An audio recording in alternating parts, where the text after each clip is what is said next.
Congress party के नेता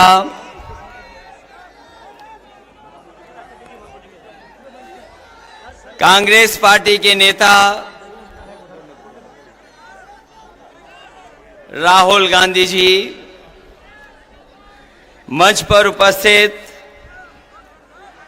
Samajwadi party India गठबंधन के प्रत्याशी सांसद दानिश अली जी, मंच पर उपस्थित जिनकी अध्यक्षता में ये कार्यक्रम हो रहा है, यहां के लोकप्रिय विधायक पूर्व मंत्री महबूब अली साहब, कांग्रेस पार्टी के प्रदेश के अध्यक्ष अजय राय जी, समाजवादी पार्टी के विधायक पूर्व मंत्री कमाल अख्तर जी, विधायक समरपाल सिंह जी, संचालन कर रहे जावेद आबदी जी, पार्टी के जिला अध्यक्ष मस्तराम यादव जी, कांग्रेस पार्टी के वरिष्ठ नेता राज्यसभा में सांसद प्रमोद तिवारी जी, मोना तिवारी जी विधायक, और यहां पर उपस्थित दोनों दलों के सभी हमारे नेता और इस चुनावी जनसभा में उपस्थित हमारे सभी आदरणीय बुजुर्ग, माताएं, बहनें, नौजवान साथी, पत्रकार बंधुओं, मैं सबसे पहले इस चुनावी जनसभा में उपस्थित हमारे गठबंधन के सभी साथियों को बहुत बहुत धन्यवाद और बधाई देना चाहता हूं। ये चुनाव 2024 का चुनाव और इस जगह पर दिखाई दे रहा है कि ऐतिहासिक वोटों से दानिश अली जीत करके जा रहे हैं। इधर पहले चरण का चुनाव हमने, आपने, सबने देखा और मैंने हर कार्यक्रम में, हर सभा में ये कहा कि इस बार पश्चिम की हवा जो चलेगी वो भारतीय जनता पार्टी का न केवल उत्तर प्रदेश बल्कि देश में सफाया करेगी। और कल ही जनता ने भारतीय जनता पार्टी को पहले चरण में ही पलट दिया। जो लोग कहते थे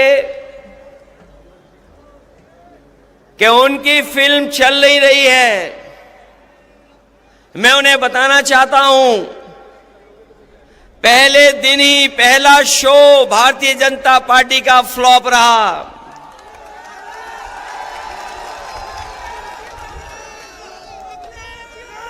उनकी झूठी कहानी कोई सुनना नहीं चाहता। उनके घिसे पिटे डायलॉग अब जनता के बीच में चल नहीं रहे।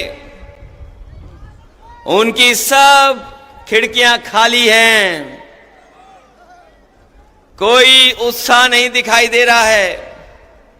यूपी वाले जब स्वागत करते हैं तो अच्छा स्वागत करते हैं, लेकिन जब विदाई करते हैं तो ढोल नगाड़े से विदाई करते हैं। इस बार तो अमरोहा की ढोलक बज करके भारतीय जनता पार्टी की विदाई होने जा रही है। जो कभी जुमले लेकर के आए थे, जिन्होंने कहा किसान की आय दोगुनी हो जाएगी, आज 10 साल हो गए, बताओ किसी किसान की आय दोगुनी हो गई हो? कोई हमारा बुनकर भाई खुशहाल हो गया हो? हमारे नौजवानों को कहा कि नौकरी देंगे हर साल 2 करोड़। बताओ बेरोजगारी इस तरीके से फैली है और सरकार जानबूझ करके बेरोजगार रखना चाहती है। अभी जितनी भी सरकार में परीक्षाएं हुई हैं, सब पेपर लीक हो गए। पहला पेपर लीक हुआ, सरकार सावधान नहीं हुई। उसके बाद जितनी परीक्षाएं हुई सब में पेपर लीक हो गए। और कई बार मैंने कहा कि 60 लाख बच्चों का, 60 लाख नौजवानों का भविष्य अंधकार में डाल दिया इस सरकार ने। और अगर किसान नाराज हैं, अगर हमारा नौजवान भी नाराज है, और अगर 60 लाख बच्चों के परिवार का इन्होंने भविष्य छीना है, तो केवल अगर हम 60 लाख के परिवार के लोगों की नाराजगी को गिन लें, अगर एक परिवार में 3 लोग इस सरकार से नाराज हैं, तो 60 लाख बच्चों का पेपर लीक किया इन्होंने। अगर 60 लाख का गुणा हम 3 से करें तो 1,80,00,000 बनता है, और 1,80,00,000 अगर हम 80 लोकसभाओं से भाग दे दें तो बताओ 2,25,000 वोट कम हो रहा है हर लोकसभा में, क्या नहीं कम हो रहा है?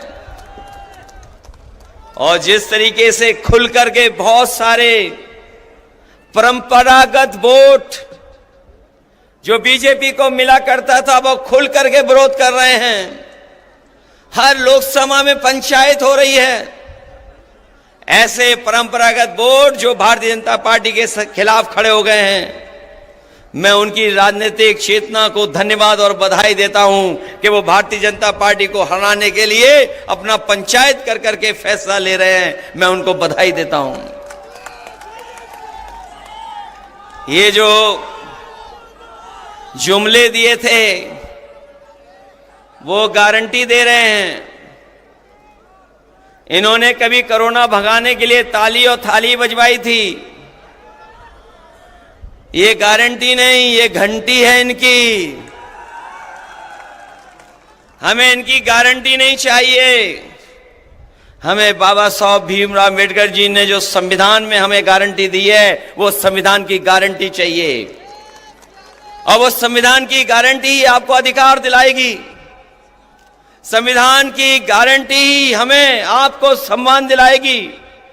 इसलिए 2024 का चुनाव हमारे आपके भविष्य का तो है ही है, लेकिन आने वाली पीढ़ी के भविष्य का भी चुनाव है। इसलिए आने वाली पीढ़ी के भविष्य के लिए और बाबा साहब भीमराव अम्बेडकर जी का संविधान बचाने के लिए और अपने वोट के एक अधिकार को बचाने के लिए आप लोग सब मिलकर के दानिश अली को जिताने का काम करना, इनकी मदद करने का काम करना। बताओ, मदद करेंगे आप लोग? दानिश अली जी को मदद कर करके लोकसभा में भेजोगे? हमारे विधायक ये कह रहे थे, महबूब अली जी ने बहुत काम किया है, सड़कें बनवाई, पुल बनवाए, फ्लाईओवर बनवाए, एम्बुलेंस चलवाई, पुलिस के लिए गाड़ी चलवाई, सरकार में बहुत काम हुए हैं, सड़कें बनी और ये स्टेडियम भी बना। काम में कोई मुकाबला नहीं है। लेकिन अगर यहां के लोग ठान लेंगे तो पहले बहुत वोटों से जिताया था, बहुत वोटों से जिताया था। यही विधानसभा अगर मन बना लेगी तो 1 लाख वोट से जिता करके भेजेगी। हमारे मंत्री जी थोड़ी कंजूसी करते हैं, इन्हें कंजूसी छोड़ देनी चाहिए। इसलिए साथियों, हम आपसे विशेष समय पर अपील करने आए हैं।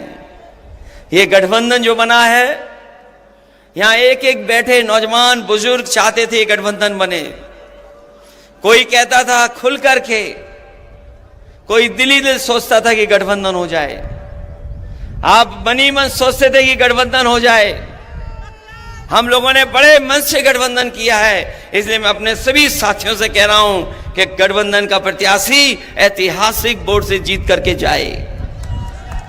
जो सवाल महंगाई का है, बेरोजगारी का है, वो आपके सामने है, और बहुत सारी तकलीफ परेशानियां हैं।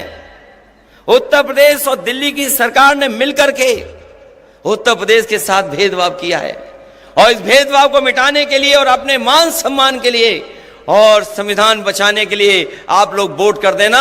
और दानिश अली जी को, जो कांग्रेस के प्रत्याशी हैं, इनके चुनाव चिन्ह हाथ पर एक एक वोट दे करके इन्हें लोकसभा में भेज देना। यही मैं कहने आया हूं। आप सबका बहुत बहुत आभारी हूं। अपने नेताओं का भी धन्यवाद, कांग्रेस और तमाम दल के लोग हैं उन सबका बहुत बहुत धन्यवाद। इस उम्मीद और इस भरोसे के साथ कि जब अगली बार लोकसभा में जाएंगे तो दानिश अली जी वहां दिखाई देंगे और आपकी आवाज को लोकसभा में बैठ करके बुलंद करने का काम करेंगे। बहुत बहुत धन्यवाद आपका।